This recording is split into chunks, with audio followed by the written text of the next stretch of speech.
Kimberella es a día de hoy uno de los organismos más importantes de la biota de Ediacara, en parte porque es uno de los pocos animales complejos de este momento con cierto parecido a algo que exista actualmente. Quédate con nosotros para descubrirlo.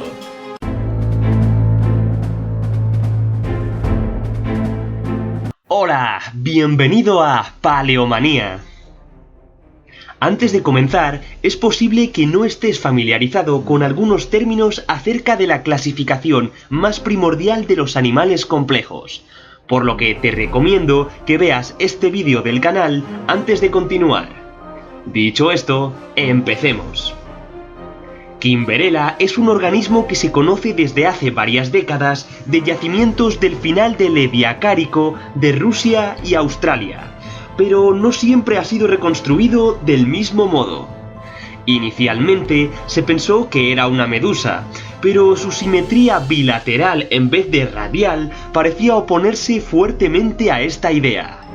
Actualmente se cree que Kimberella fue un bilaterio, muy probablemente un protostomado, de modo que su afinidad con los radiados, es decir, medusas y anémonas principalmente, parece no ser correcta, pues entre otras razones sería un animal triblástico en lugar de diblástico.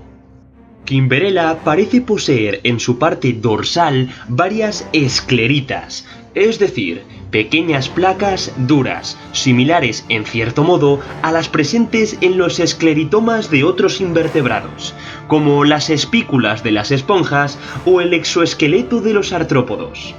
Ciertas estructuras de sus fósiles son muy parecidas a las branquias de algunos moluscos, denominadas ctenidios, en especial a las de los monoplacóforos, un grupo de moluscos prácticamente extinto en la actualidad.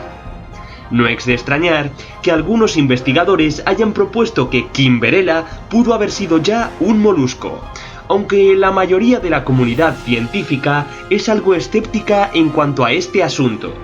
Es más aceptada la visión de que Kimberella fue uno de los ancestros comunes más próximos de estos, pero que aún estaba fuera del clado de los moluscos. Aparte de por una gran cantidad de fósiles en distintos estados de crecimiento, Kimberella se conoce por sus icnofósiles.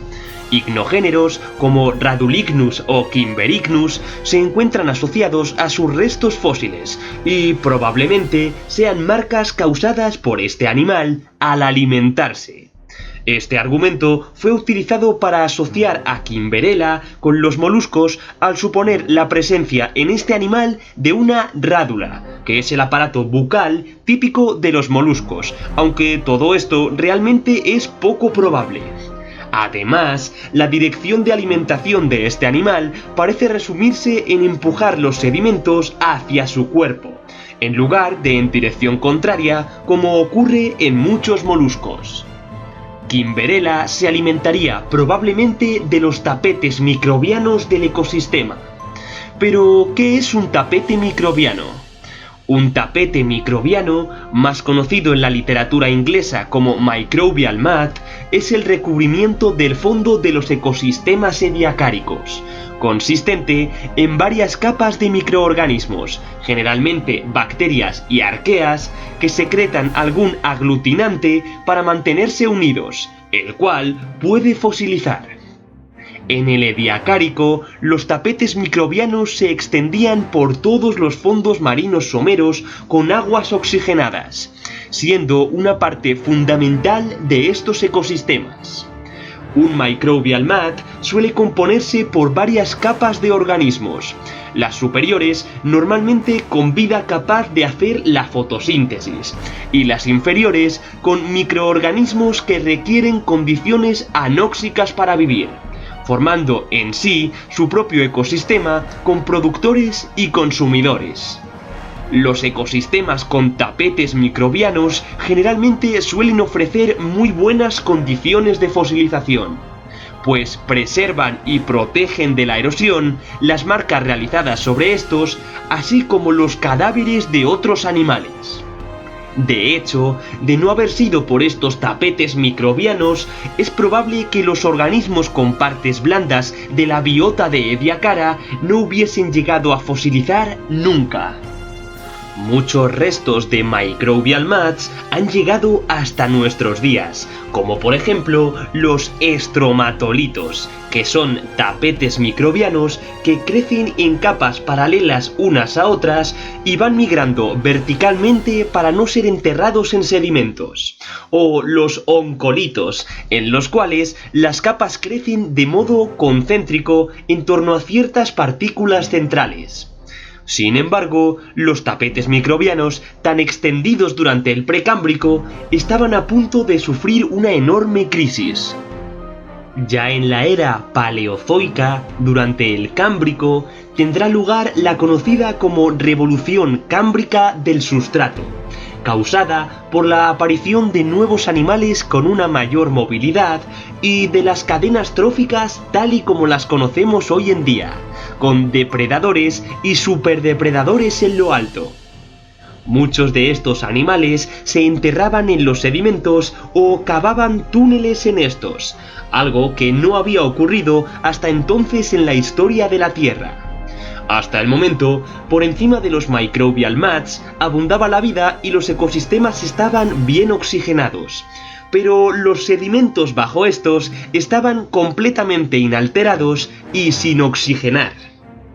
Con la creación de estos túneles y galerías durante el Cámbrico, la primera capa de sedimentos de los fondos marinos comenzó a oxigenarse, y esto no era una buena noticia para los tapetes microbianos, pues en primer lugar eran perforados por estos animales excavadores. Además, las capas bajas de los microbial mats, como ya hemos comentado, solían estar compuestas por bacterias que requerían unas condiciones anóxicas para vivir, y con la oxigenación de los sedimentos sobre los que yacían, estas capas perecieron. Los tapetes microbianos constituían ya de por sí su propio ecosistema, por lo que al desaparecer las capas bajas de estos, todo el microbial mat solía colapsar. Actualmente, tan solo podemos encontrar tapetes microbianos en lugares extremos, como ciertos fondos marinos a gran profundidad y lagunas hipersalinas, o sobre sustratos duros, como rocas. No obstante, la revolución de los sustratos no fue la única de las novedades que apareció en los ecosistemas del Cámbrico, pero esto ya es tema de otro vídeo. Como siempre, os dejo un pequeño esquema resumen de este vídeo.